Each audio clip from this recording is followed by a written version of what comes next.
The desert sun hammered down on Ridgemont's main drag that Saturday afternoon.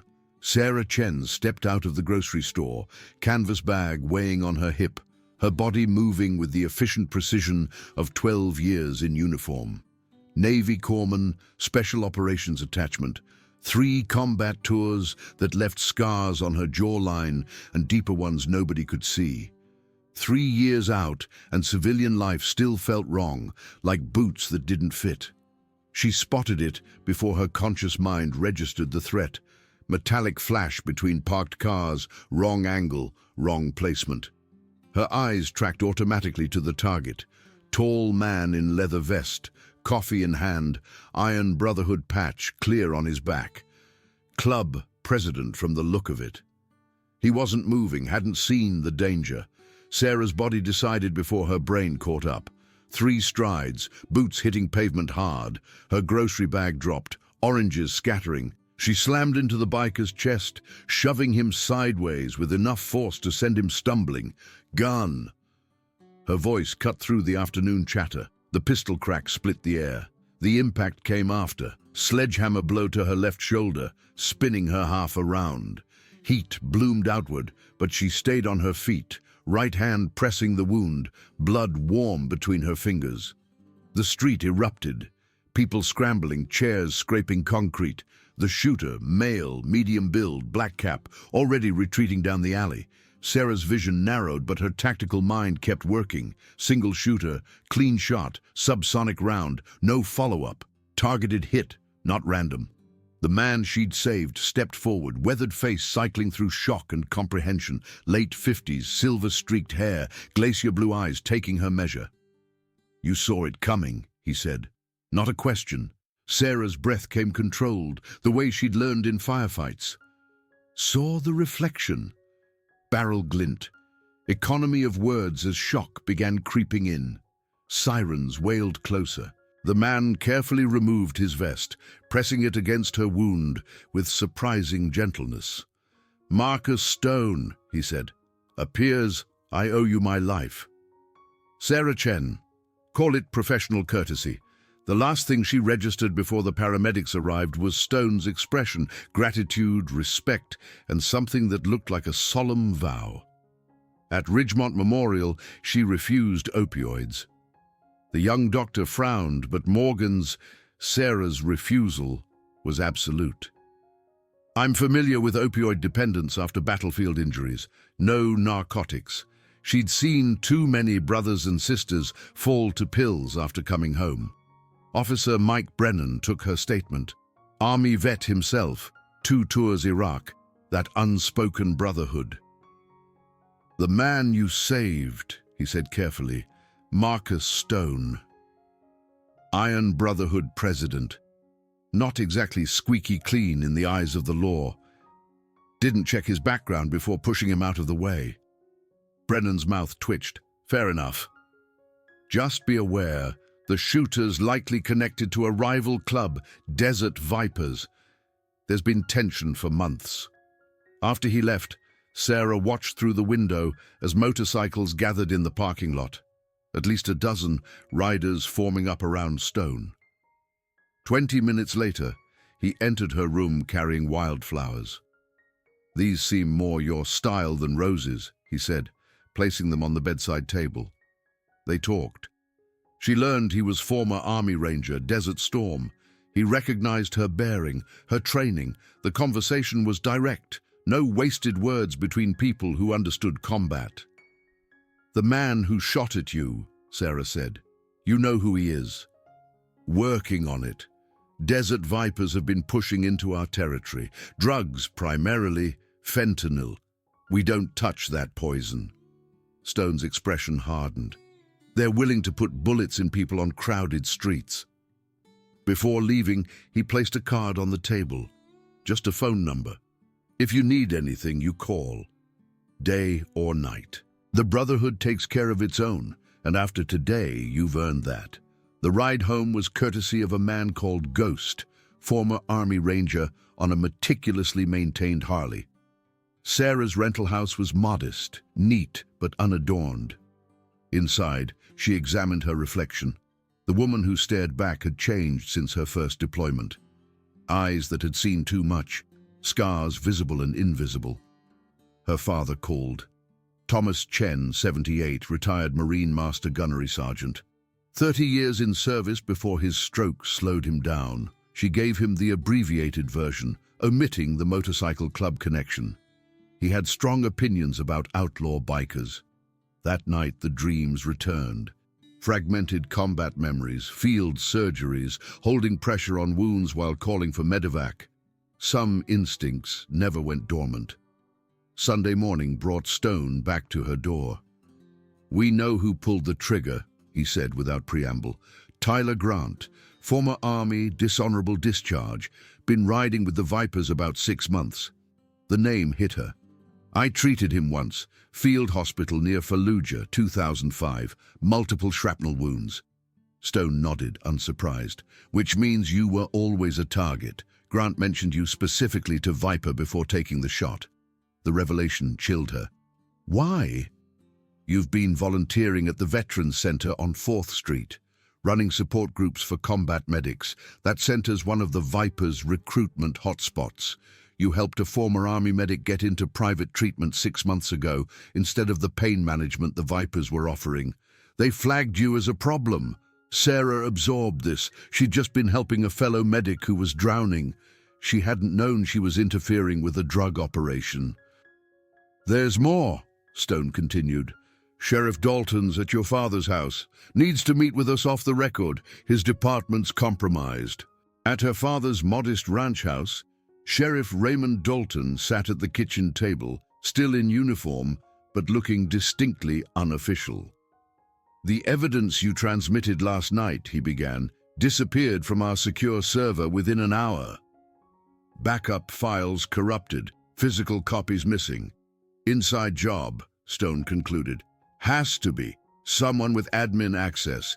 And the warrants I got, addresses were wrong, led our teams to empty buildings. By the time we realized the Vipers had cleared everything." Thomas Chen returned from another room carrying a worn folder. "There's something you both need to see," he said, placing military records on the table. "Operation Desert Shield, 1990. Special operations teams inserted to gather intelligence before the main invasion." Sarah recognized her father immediately in the black and white photograph, young but already carrying combat weight in his eyes. "First recon attachment to Army Rangers," Thomas continued. "High-risk mission near the Kuwait border. We lost 3 men. Ambush at extraction. Intelligence failure. Someone compromised the mission." Stone leaned forward, recognition dawning. "I remember this. We were pinned down when your team arrived to extract us." Thomas extracted another photograph, a military ID of a much younger, clean-cut man whose features carried the unmistakable stamp of the Desert Vipers president. "Staff Sergeant Marcus Reeves, Army Intelligence, responsible for coordinating our extraction. He was the leak."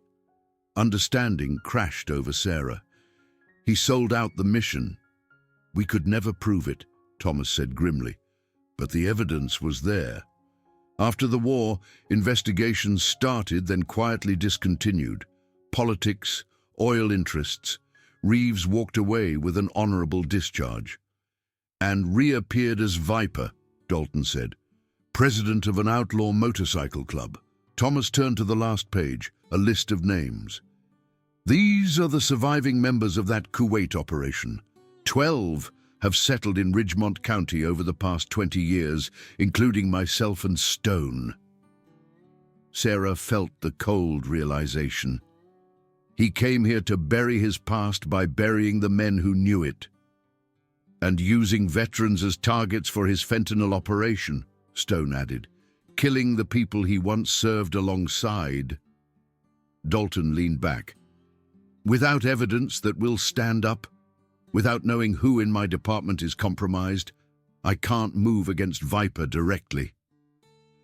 "Then we do it ourselves," Sarah said quietly, "as veterans defending our own. The men on that list deserve to know, deserve the chance to protect themselves." "That's dangerous territory," Dalton warned, "outside the law." "We're already in dangerous territory," Sarah countered. How many more will die while we navigate bureaucracy? Thomas spoke next. The men on this list are my responsibility. My brothers. I won't stand by while Reeves picks them off. Dalton looked between them, measuring resolve against his oath. 48 hours. That's how long I can delay official action.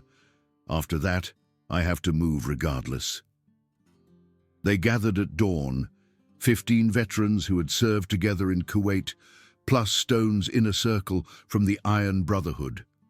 Thomas had transformed his living room into a tactical operations center. Maps, satellite images, notes on Viper movements. The plan was straightforward. Evacuate vulnerable veterans while creating diversions, and Sarah would lead a small team to Viper's compound, where evidence linking Marcus Reeves to his past crimes was stored. Sarah's team, herself, Ghost, and 2 Kuwait veterans, approached the isolated property on foot. They bypassed electronic security by cutting perimeter power, moved through the compound with military precision. Inside the opulent house, they found the office, the safe hidden beneath Persian rug, 4 minutes to open it. Inside lay everything: stolen military files, financial records showing payments from Iraqi front companies, photographs documenting Reeves' transformation, and, most damning, a journal in his handwriting detailing his betrayal. This is it, Sarah said, carefully packing the documents. Everything Dalton needs. Vehicle engines approaching shattered the silence. Company, Ghost said. Viper got tipped off. Take the evidence to Dalton, Sarah ordered. We'll cover your exit. Not leaving you behind. Not a request. The evidence is what matters. Go. Ghost hesitated, then nodded, slipping out with the package. Moments later, Viper himself burst through the front door, leading Desert Vipers into the house. He was larger than expected. None of the military-bearing Stone still carried. I know you're here, he called. Chen's daughter, right? Should have aimed for you first. Sarah waited, weapon ready, watching through a crack as the Vipers spread through the house searching. Your father's been a problem for 30 years, Viper continued. Should have taken care of him in Kuwait. When he pushed open the study door, Sarah was waiting, weapon leveled. Marcus Reeves, or do you prefer traitor? His face contorted with rage and fear. You have no idea what you're dealing with. A man who sold out his brothers for money, who spent 30 years trying to bury witnesses to his betrayal. You've got nothing, he sneered. I've got judges, politicians, half the county in my pocket. We have everything, your files, your journal, financial records, all heading to Sheriff Dalton right now. Uncertainty flickered across his face. His gaze darted to the empty safe. It's over, Reeves. Walk out in cuffs or a body bag. Your choice. He reached for his weapon. Sarah reacted with trained precision. A single shot. Viper staggered backward, clutching his shoulder, blood seeping between his fingers. Now you know how it feels, she observed. Within minutes, the situation stabilized. Desert Vipers disarmed, Viper secured, no casualties on either side. Sarah's phone buzzed. Package delivered. Dalton moving now. It was over. 6 months later, Sarah stood in bright Nevada sunshine, watching veterans and families gather for the grand opening of the Ridgemont Veterans Support Center. The building had once been the Desert Vipers Clubhouse, seized and repurposed through community initiative led by Dalton and, surprisingly, the Iron Brotherhood. Quite a turnout, Stone observed, joining her. Better than expected. Marcus Reeves resided in federal prison, facing charges from treason to drug trafficking. His organization had collapsed, the corruption exposed and excised. Heard you're taking a position here, Stone said. Sarah nodded. Medical director. Starting next month. After years drifting, she'd found purpose again. Healing invisible wounds. Supporting those who sacrificed for their country only to struggle in the peace they'd helped secure. As Thomas stepped to the podium and the crowd fell silent, Sarah felt completion she hadn't experienced since leaving the Navy. The bullet meant for stone had changed her trajectory in ways she couldn't have imagined. What began as instinctive reaction had become deliberate choice, returning her to the service that had always defined her. She caught her father's eye. In that moment of connection, she understood some debts could never truly be repaid, only passed forward, extending the chain of honor binding one generation of warriors to the next. And in Ridgemont, Nevada, that chain remained unbroken.